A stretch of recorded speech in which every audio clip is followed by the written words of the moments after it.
how does the offense change if Tyrod is the quarterback? Yeah, no, nothing really changes with our process and everything like that. We just, try to do the best of putting whoever's in there in the best position possible. That's the same thing we do with any position. So it doesn't change. Just keep doing our same process and try and go out and put the players in the best position to succeed. Is throwing on the move a strength for Tyrod? Yeah, I think Tyrod's got a lot of strengths. Throw on the move. He could throw from the pocket. He can create. He's done it throughout his career. You go all the way back to watching him at Virginia Tech, and he's always thrown well on the move. Yes, for sure. But Tyrod's got a lot of strengths and done a lot of good things in this league. So he's always done a good job with that. How hard is it to play quarterback right now when he was pressured on 10 of his 16 snaps? Daniel's been pressured 82 times. How hard is it to play quarterback right now when you're constantly under pressure? Yeah, I think it's always hard to play quarterback in this league. No matter where you're at or what you're doing, it's the hardest position in pro sports. It's always hard. Everybody's got a hard job to do. Not just us, but those guys up front, the receivers. So just keep going at it and working as hard as we can. How do you get something going? Because obviously what you guys need to do is just get a couple first downs, just get a drive together. Yep. How do you guys go about that? Yeah. The thing I always say to these guys is shooters keep shooting. So it's what we're going to do as coaches. It's what we're going to do with them as players, and just keep shooting and putting them in the best position we can to help them make plays, and then they're going to go out and do it. We have full confidence in those guys to go out and do that. So we're just going to keep shooting our shot. Have you been doing anything differently with the way the line's been holding up? No, you keep the same process. You maybe try and help out with a drill or something like that. But overall, at the end of the day, it's still the same game. There's things we can do as coaches to help out in terms of, some different types of things schematically. But overall, you keep the same process and just keep working hard at it and trying to keep shooting our shot. Like I said, it's nothing, there's no magic thing or anything like that. What drill? Sorry, I just had. Hey, if there's a little bit of more of a lane when you're in the pocket to go ahead and move, compact drill. There's different ways to handle it, whether it's getting out of the pocket quicker or staying in the pocket being more compact, or maybe having a quicker answer to go through it and read. There's really 4 or 5 different things you can do for that. We've kind of we do all of them anyway. So maybe you just put a little bit more emphasis on one or the other. This isn't criticism in any way. It's just I would think it's human nature, but I've never played quarterback, to get a little skittish, I guess, if you're constantly getting hit, constantly under pressure. Is that something you have to worry about, or do pro athletes just realize that's part of the job, I guess? No, I think that's part of the job. Part of the job description is quarterback is, you're going to get hit. And there's different ways to handle it. Like I said, sometimes it's standing in there and make it throw. Sometimes it's using your legs to go ahead and get out. Sometimes it's, all right, we don't have anything here, the risk versus reward of when that is happening. So I don't worry about that at all. I think we've handled it pretty good, and I expect that to continue. How's Daniel been handling this week? What you've seen from him? The best thing about Daniel is the same guy no matter what's going on. He's been that way since I got here. He's been that way through all last season, through off season, through this season. So Daniel, you know what you're getting with Daniel. Why has it been such a struggle for your unit, would you say? Well, you've seen the injuries and you've seen the rotations and you've seen kind of the lack of continuity, and that's kind of manifested itself. And there's been, you look at it too, we played some teams with some good rush, and that's kind of where it's kind of they kind of go hand in hand. We're working every day to get them better, and every day there seems to be a new rotation, which that's like I talked to you guys in the beginning when you guys asked about rotations. You try to prepare your best you can for uncertainty, unpredictability, changes that are out of your control. And we've experienced that. And right now we're trying to do everything we can to minimize the things out of our control.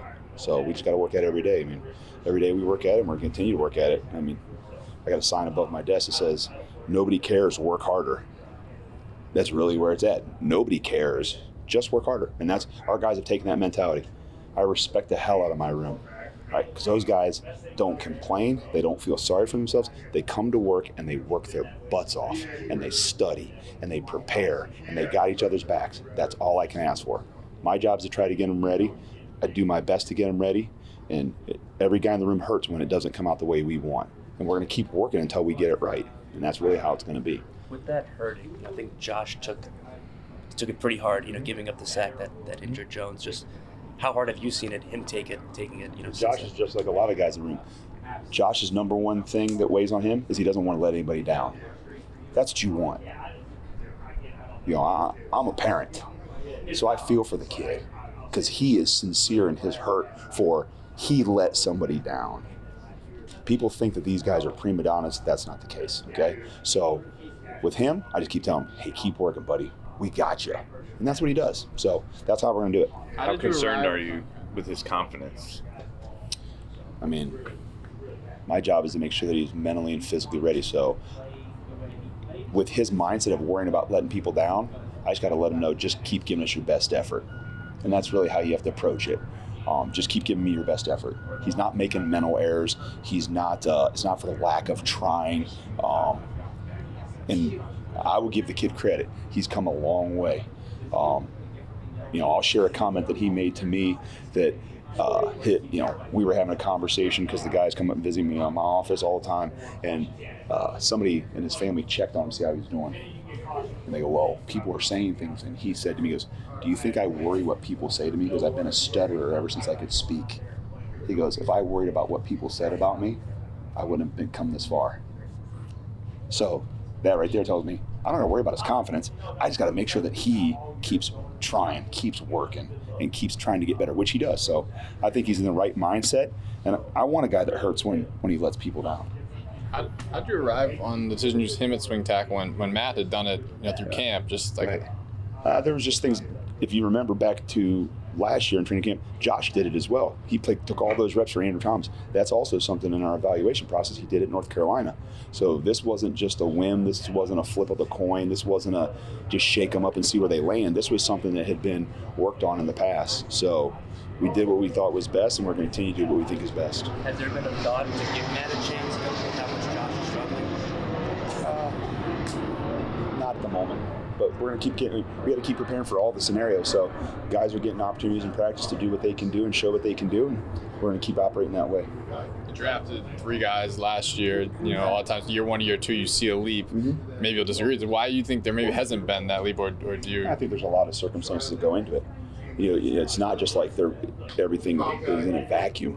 I mean, you're talking about, hey, why hasn't their performance gone up? Well, there's other injuries around them. There's moving of pieces. I mean, and there's no excuses. It's just there's a lot of circumstances to go in. It's not happening in a vacuum. So, they've made progress in ways maybe that the average person hasn't seen, right? But I see a lot of growth in them from being a professional in their preparation, in their mindsets, and trying to improve their craft, in their being a line mate and a brother and a teammate. So I see improvement. Obviously, we got to put that improvement on the field, and I understand the question. Who's the swing tackle if Matt can't play? We're working through that right now. I mean, we're getting a lot of guys reps because, I'm be honest with you, I'm working a lot of guys because of what's happened in the past couple of weeks where you get multiple injuries in a game. So I can't just settle on one guy. I got to work with multiple guys. So that's kind of where I'm at right now. How much when the line struggles do you feel the pressure on yourself? I always put pressure on myself.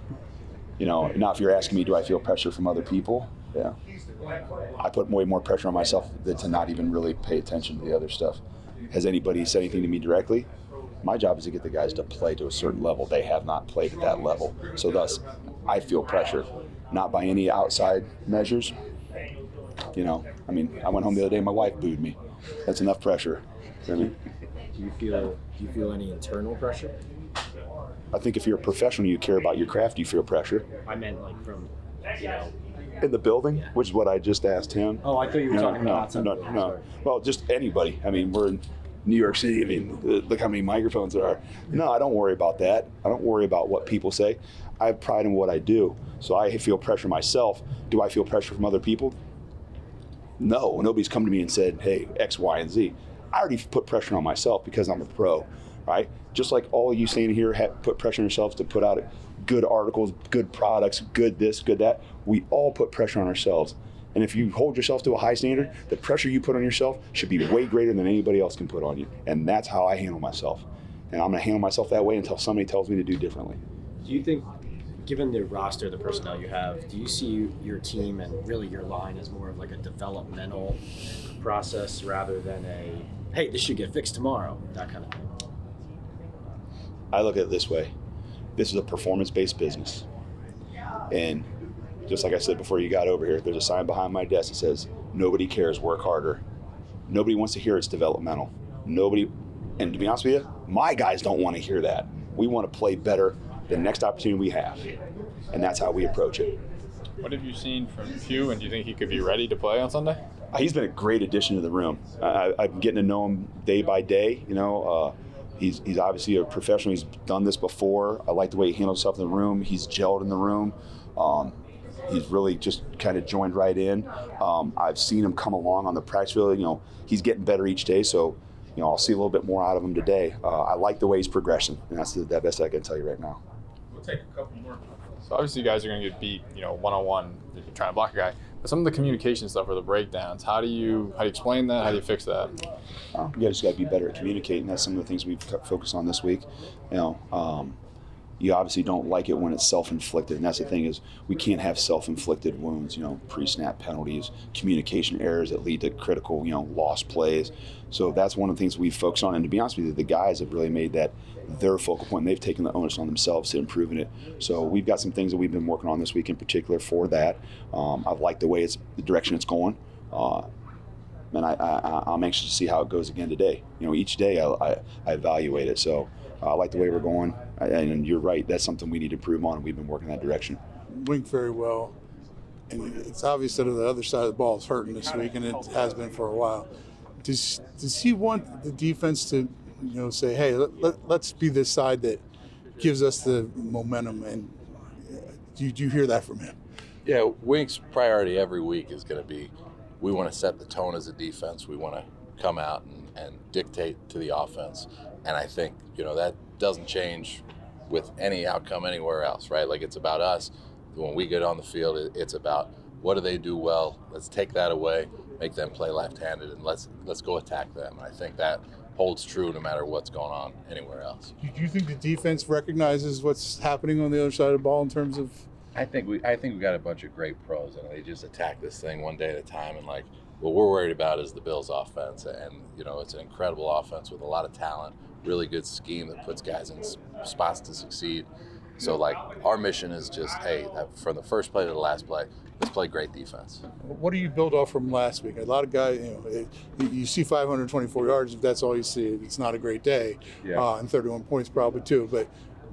But then there's the 3 takeaways finally. What do you see, and how do you build off that? I think there's a lot to build on as far as, creating turnovers is the obvious one.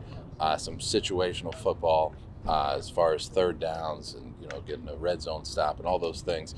There's been a lot of stuff really the last few weeks to build on there. But it's just limiting the explosive plays, limiting those plays down the field, and then, the positive plays that we're generating is getting more of them and getting them early in games and changing the outcome of games that way. So it's just keep chasing those details and understanding, there's a lot to build on there. We did some different things in that game, to play that, different scheme. So it's not always going to look like that. It's not always going to be those same fronts and coverages that you saw, and probably less blitzing than you saw. But all those things are going to be, those positives. We're going to keep rolling with those, and turnovers come in bunches, so we got to keep those bunches coming. What did he do to get that opportunity? Because obviously the first couple weeks Saquon was out, he didn't get any snaps. So what changed? I think it was just his preparation during practice. Even just being on the look team, you can see he's really comfortable, with all the different run schemes we have in. I think he's improving as a pass protector. I think that's the main thing he needed to improve, from the preseason games. And I think he's doing a really nice job. Like I said, he's very knowledgeable of the offense. He feels comfortable with everything. He's usually one of the, even though he's a rookie, he's usually one of the first ones that can answer every question in the meeting. Like I said, has done a nice job since he's been here, and I think he's going to keep growing throughout the season just with more and more playing time.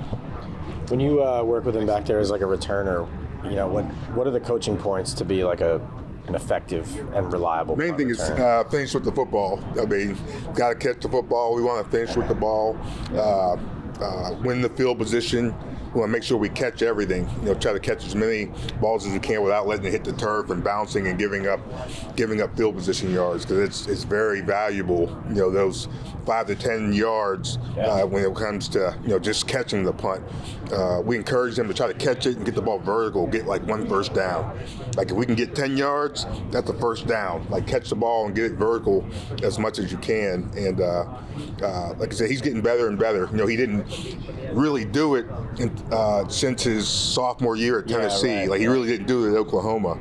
But he's getting more and more comfortable back there as far as being able to catch the punt. Plus 10-yard punting, like going in, is really big in the NFL. Like we got to really do a good job of not letting them down us inside the 5. Like people don't realize how big of a play that is. Like going for the block instead of the catch. Yeah, exactly right. Like to be able to start the possession at the 8 or 9 yard line is a big difference between starting it at the 1 or 2. So we're working on trying not to let the cover unit down us inside the 5 yard line, those sorts of things. But he's getting better and better. And how's it going with relying so heavily on 2 rookies? Like, do you feel like they're picking it up at you've had rookies before? Obviously, growing pains as you go, but a lot of good stuff from both of them. Like they're going to be good players for a long time, and just keep coaching them, keep getting them better, keep getting better around them, and keep bringing them along. And I'm excited for both of them, though. What do you like about Banks' game? What can he improve on? He's covered really well. Like he's had a couple, like the Seattle game where he kind of lulled him to sleep in the corner of the end zone, and then the late hands to make the catch. So he's. Other than that, he's been really good in coverage, like on his guy, tight coverage. So keep growing him there. Just got to continue to grow his awareness and his eyes and what he should be seeing and what he should be thinking pre-snap to help him play. So I'm always trying to grow that with both he and Trey. Does that have to do with just being in the right position for what play's coming at you? Well, just understanding based on the information, like what the offense is telling me. Like by game, like different games. There are some teams that, like, if the back at home, that tells you what kind of passing is. There are other teams that back at home means nothing. And you should know that going in, and every snap you should look in and say, okay, back's at home. That tells me that this is going to happen. Or today I know the back doesn't mean anything to me. And then the next level is where's my split? Where's, like, going through that process more will help him continue to play better and pick up more and more and more. And, hopefully, soon he becomes a savvy vet. Jerome, 2 years ago when Daniel was out and the offense was really struggling, before Dave's got here, it seemed like some of the guys on the defense started to get really frustrated with the offense. Xavier comes to mind. How do you prevent that situation again from happening? For me, we don't control when we go on the grass, how we go on the grass. We just know it's our time to get up, and our mentality has to be, all right, it's my time, let's go. Let's go get a 3 and out, and if we can't get a 3 and out, or 1 and out even, let's just play our butts off and defend every blade of grass and not worry about the circumstance that gets us on the field. And just don't be frustrated by it, and don't just continue to do our job and focus on that. Dory wasn't on the field the last 2 series of the game. Why was that? You'll have to talk to the trainers. So it wasn't like a coaching decision, trainer's decision. No, okay. Yeah, you'll have to talk to Dave's about that. Just making sure. Yeah. What can Darnay Holmes, Nick McLeod do to get some chances on defense? Did seem like Darnay played pretty well in San Francisco when he did get off the field.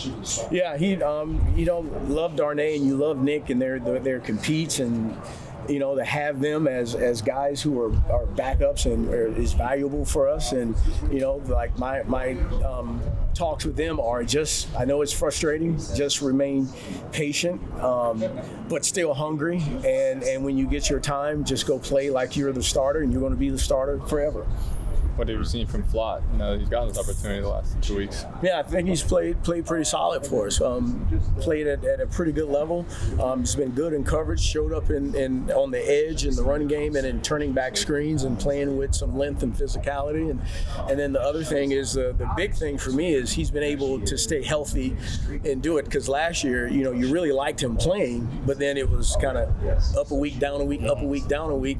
And so now he's fighting through, being available, and he's done a good job. How is he with just like coverages and stuff like that? And being Really on the same good. page with the rest of the secondary? Yeah, he's done a good job. How about Dane? What do you like about what he's doing?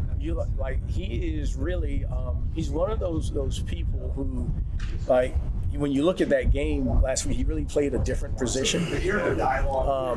He really played almost as a linebacker. There are not many guys who could flip positions like that and go out and execute. He had some things he got to clean up, obviously. But there's not many players who could flip to a complete position and go out and function and understand it. But that's the kind of football mind he has. He really is, in my years, one of the elite thinkers and learners. And his mental capacity just never ceases to amaze me. And so, like, his ability to play different spots and understand different spots and communicate and see the big picture is just like every day I'm just blown away by it. So kudos for him to being able to go out in a game and do that. Two more here. You may have already been asked this, the touchdown Tyreek Hill against Trey. Like, what could he have done differently? What should he have done differently there? Yeah, obviously being closer. That was late substitution because of something going on with Adoree, and it's my job to get it communicated that what should happen and to get him in the right place. And he was late getting lined up, and so it's just a comedy of errors, and hopefully it doesn't happen again going forward. Was Adoree's helmet messed up? Last one. Again, you have to speak to Daves about the reason he went out. Number one thing that's important is to try to come out here and improve every day, and then play better on Sunday than you played the last Sunday. And all of a sudden it clicks in and you get on a roll. So you have to play the game, go back and watch the game to improve off of what you need to improve on, and then you got to bury it and move on to the next week and keep trying to improve. So we just try to keep their focus and their mind on the big picture. Do you feel like, Leo and Dexter are obviously the two main guys. Do you feel like a lot of times when things aren't going well, if guys are playing well, it goes unnoticed? Do you feel like those two guys are playing at a high level even though things aren't? Playing pretty good football.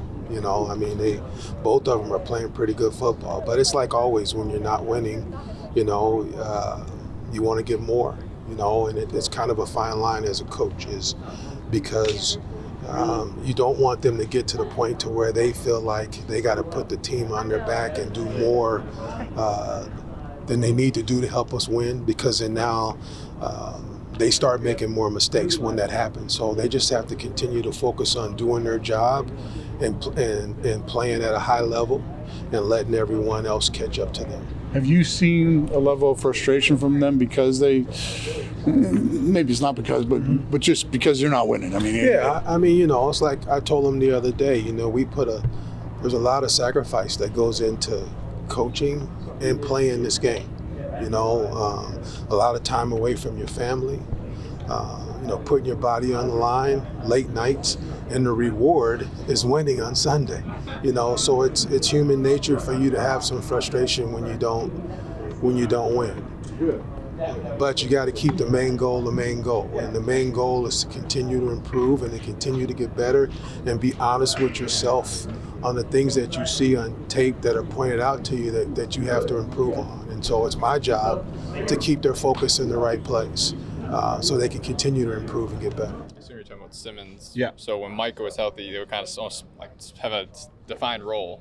And Simmons played every snap last week. Do you think he's better suited for the role you had him in, or? I think it's everything's from week to week. We kind of just look at the offense that we're going to play, you know what I mean, how best utilize the guys that we have in the room and overall as a defense and try to put them in best positions to play. What have you seen from Micah as far as his development when he's been on the field? Yeah, he's done a lot of really good things. You know what I mean. I think he's playing free. He's playing confidently. Obviously, there's still things that we need to work on with him, like all of our players. But I think he's doing a good job. And how about Bobby Wink was saying he thinks he's kind of coming along. Obviously made some plays, but just in terms of down in, down out, you see more? Yeah, absolutely. I think Bobby is really, really coming along, I think so, in terms of, you know, what we're expecting him from this defense and this scheme and what we need him to be and do. And a lot of the stuff that you don't necessarily see on tape, he's done a really good job of the communication, handling all of that, getting us in the calls that we need to be in, which that's not an easy job in itself, that he's done that pretty flawlessly, you know, coming in a new defense and being able to take over that role. And then we talked about in the summer, and maybe the plan wasn't initially for him to play the mic because you had Jared. Like, how is that an adjustment? You know, that's part of the transition for him, probably. That could be. You'd have to ask him on that. I think when we got him and saw his skill set, I thought, a guy that could easily do both. You know what I mean? And so it kind of helped us be able to just put the two best, backers on the field, regardless of position, knowing that he had a lot of versatility. Was it good to see Darren kind of have a big game in the pass game last week? I think it was just good to have him out there being a part of the process. He wants to help us any way he can. And whether it was pass game, run game, whatever, he just wants to help us win.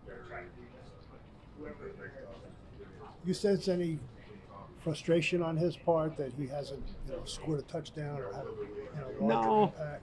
No. I think any competitive person can get frustrated with things, but relative to his productivity and his numbers, that's something that hasn't come up at all. He's an unselfish guy. He wants to help us, and I think when you're losing in that moment, anyone can have frustration, but it's never been centered on the numbers and what the targets and things like that. How about your group? And Matt, when we're not doing well, do you sense a frustration with how the team is performing? No, I think the guys remain positive and they stick together not only among themselves in our group, but with their teammates. And I tell them all the time, this is the time to get around your teammates, be around your teammates, and be supportive and be a great teammate. And it's great to be a good teammate when things are all going well. Mm-hmm. And, I want us to be a steady, stabilizing group all the time. I think when a lot of people saw the injury that Daniel had, he was going to be out for a while. Pretty impressive return in a week. Yeah, he's an impressive guy. He's steady, he's competitive, he's tough as nails, and he's a great teammate. And if there's any chance that he can be out there, he wants to be out there. And it's a credit to him and his mental toughness as much as his physical toughness. He's a pleasure to have. Strong silent type? Absolutely. Absolutely.